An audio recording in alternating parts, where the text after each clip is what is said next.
How the Leopard Got His Spots. In the days when everybody started fair, best beloved, the leopard lived in a place called the High Veld. Remember, it wasn't the Low Veld or the Bush Veld or the Sour Veld, but the exclusively bare, hot, shiny High Veld, where there was sand and sandy-coloured rock, and exclusively tufts of sandy yellowish grass. The giraffe and the zebra and the eland and the kudu and the hartebeest lived there, and they were exclusively sandy yellowish brownish all over.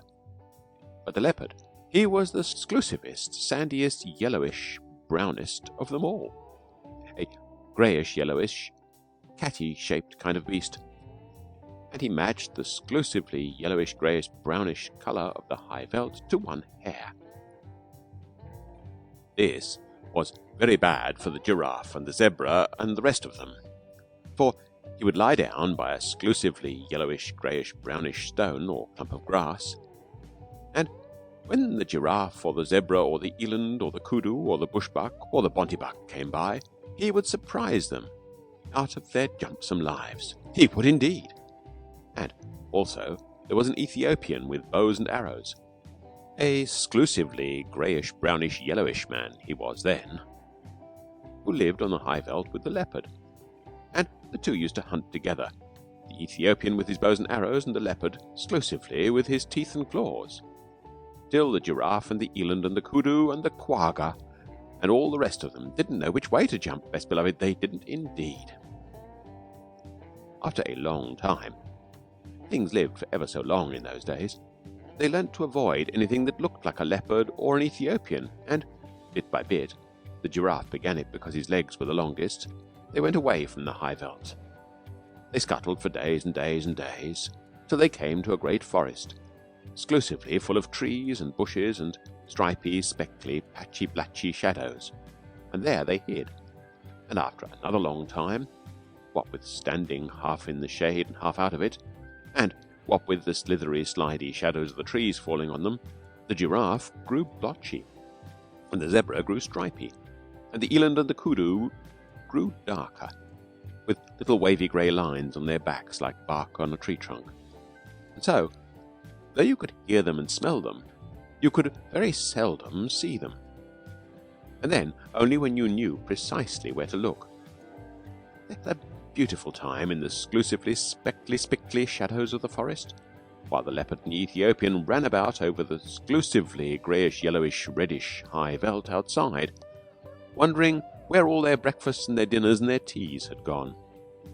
At last they were so hungry that they ate rats and beetles and rock rabbits, the leopard and the Ethiopian. And then they had the big tummy ache, both together. And then they met Bavian, the dog-headed barking baboon, who is quite the wisest animal in all South Africa. Said leopard to Bavian, and it was a very hot day, "Where has all the game gone?" And Bavian winked. He knew. Said the Ethiopian to Bavian, "Can you tell me the precise habitat of the aboriginal fauna?" That meant just the same thing, but the Ethiopian always used long words, and he was a grown-up. And Bavian winked. He knew. Then said Bavian, "The game has gone into other spots, and my advice to you, leopard, is to go into other spots as soon as you can." And the Ethiopian said, "That's all very fine, but I wish to know whither the aboriginal fauna has migrated." Then said Bavian, "The aboriginal fauna has joined the aboriginal flora, because it was high time for a change, and my advice to you, Ethiopian, is to change as soon as you can." That puzzled the leopard and the Ethiopian, but they set off to look for the aboriginal flora, and presently, after ever so many days, they saw a great, high, tall forest, full of tree trunks, all exclusively speckled and sprottled and spottled, dotted and dashed and slashed, and hatched and cross-hatched with shadows. Say that quickly aloud, and you'll see how very shadowy the forest must have been. "What is this?" said the leopard, "that is so exclusively dark, and yet so full of little pieces of light?" "I don't know," said the Ethiopian. But it ought to be the aboriginal flora. I can smell giraffe, and I can hear giraffe, but I can't see giraffe." "That's curious," said the leopard. "I suppose it's because we have just come in out of the sunshine. I can smell zebra, I can hear zebra, but I can't see zebra." "Wait a bit," said the Ethiopian. "It's a long time since we've hunted them. Perhaps we've forgotten what they were like." "Fiddle," said the leopard. "I remember them perfectly on the high veld, especially their marrow bones. Giraffe is about 17 feet high, of exclusively fulvous golden yellow from head to heel, and zebra is about 4.5 feet high, of a exclusively grey fawn colour from head to heel." Said the Ethiopian, looking into the spickly shadows of the aboriginal flora forest. "Then they ought to show up in this dark place like ripe bananas in a smokehouse." But they didn't. The leopard and the Ethiopian hunted all day, and though they could smell them and hear them, they never saw one of them. "For goodness sake," said Leopard at tea time, "let us wait till it gets dark. This daylight hunting is a perfect scandal." So they waited till dark, and then Leopard heard something breathing sniffily in the starlight that fell all stripy through the branches, and he jumped at the noise, and it smelt like zebra, and it felt like zebra, and when he knocked it down it kicked like zebra, but he couldn't see it. So he said, "Be quiet, oh you person without any form. I'm going to sit on your head till morning, because there is something about you that I don't understand." Presently he heard a grunt and a crash and a scramble, and the Ethiopian called out, "I've caught a thing that I can't see. It smells like giraffe and it kicks like giraffe, but it hasn't any form." "Don't you trust it," said the leopard. "Sit on its head till morning, same as me. They haven't any form, any of them." So they sat down on them hard till bright morning time, and then Leopard said, "What have you at your end of the table, brother?" The Ethiopian scratched his head and said, "It ought to be exclusively rich fulvous orange tawny from head to heel, and it ought to be giraffe, but it is covered all over with chestnut blotches. What have you at your end of the table, brother?" And the leopard scratched his head and said, "It ought to be exclusively a delicate greyish fawn, and it ought to be zebra, but it is covered all over with black and purple stripes. What in the world have you been doing to yourself, zebra?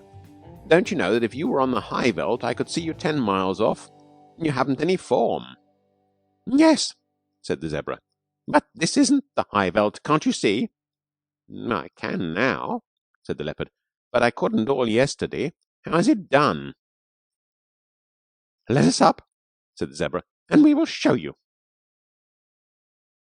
They let the zebra and the giraffe get up, and the zebra moved away to some little thorn bushes where the sunlight fell all stripy, and the giraffe moved off to some tallish trees where the shadows fell all blotchy. "Now watch," said the zebra and the giraffe. "This is the way it's done. 1, 2, 3, and where's your breakfast?" Leopard stared, and Ethiopian stared, but all they could see were stripy shadows and blotched shadows in the forest, and never a sign of zebra and giraffe. They had just walked off and hidden themselves in the shadowy forests. "Hi, hi," said the Ethiopian. "That's a trick worth learning. Take a lesson by it, Leopard. You show up in this dark place like a bar of soap in a coal scuttle." "Ho, ho," said the leopard. "Would it surprise you very much to know that you show up in this dark place like a mustard plaster on a sack of coals?" "Well, calling names won't catch dinner," said the Ethiopian. "The long and the little of it is that we don't match our backgrounds. I'm going to take Bavian's advice. He told me I ought to change, and as I've nothing to change except my skin, I'm going to change that." "What to?" said the leopard, tremendously excited. "To a nice working blackish brownish colour, with a little purple in it and touches of slaty blue. That will be the very thing for hiding in hollows and behind trees."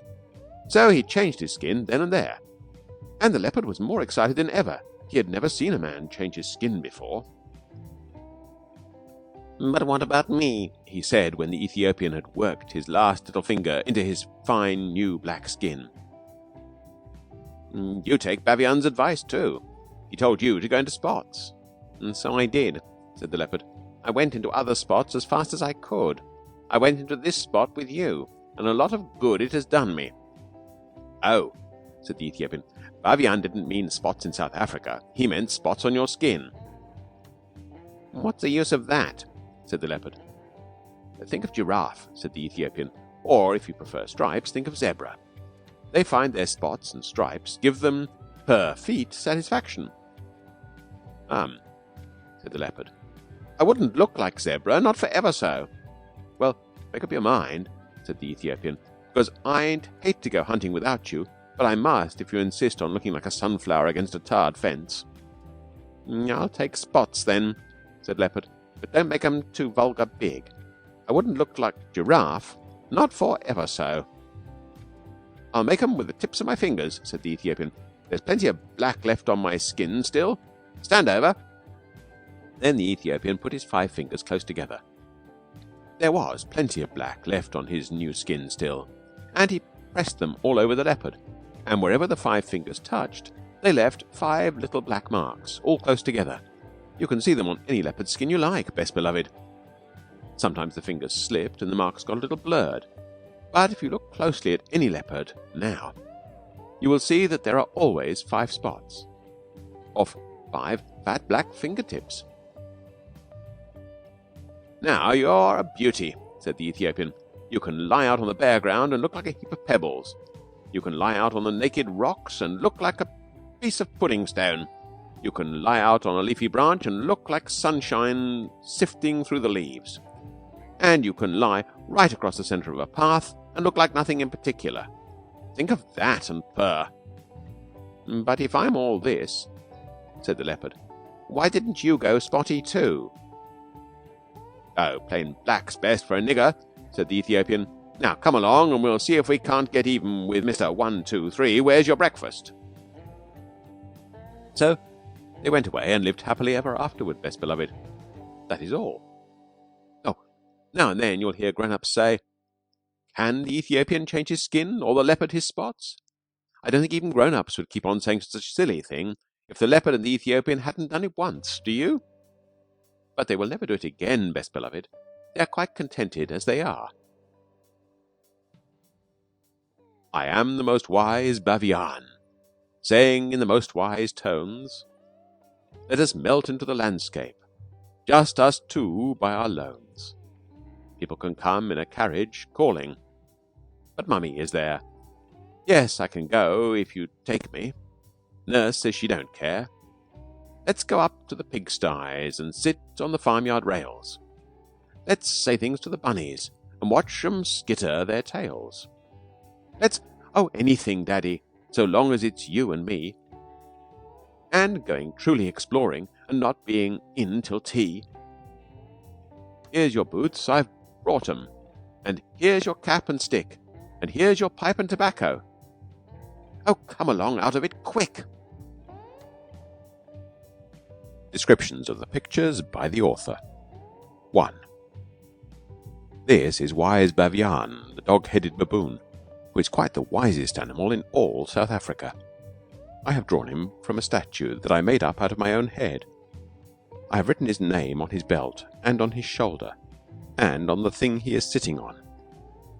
I have written it in what is not called Coptic and hieroglyphic and cuneiformic and Bengalic and Burmic and Hebric, all because he is so wise.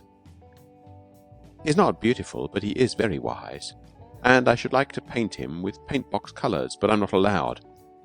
The umbrella-ish thing about his head is his conventional mane. 2. This is the picture of the leopard and the Ethiopian after they had taken wise Bavian's advice, and the leopard had gone into other spots, and the Ethiopian had changed his skin. The Ethiopian was really a Negro, so his name was Sambo. The leopard was called Spots, and he has been called Spots ever since. They are out hunting in the spickly, speckly forest, and they are looking for Mr. 123, where's your breakfast? If you look a little, you will see Mr. 123 not far away. The Ethiopian has hidden behind a splotchy, blotchy tree because it matches his skin, and the leopard is lying beside a spickly speckly bank of stones because it matches his spots. Mr. 123, where's your breakfast? Is standing up eating leaves from a tall tree. This is really a puzzle picture like Find the Cat.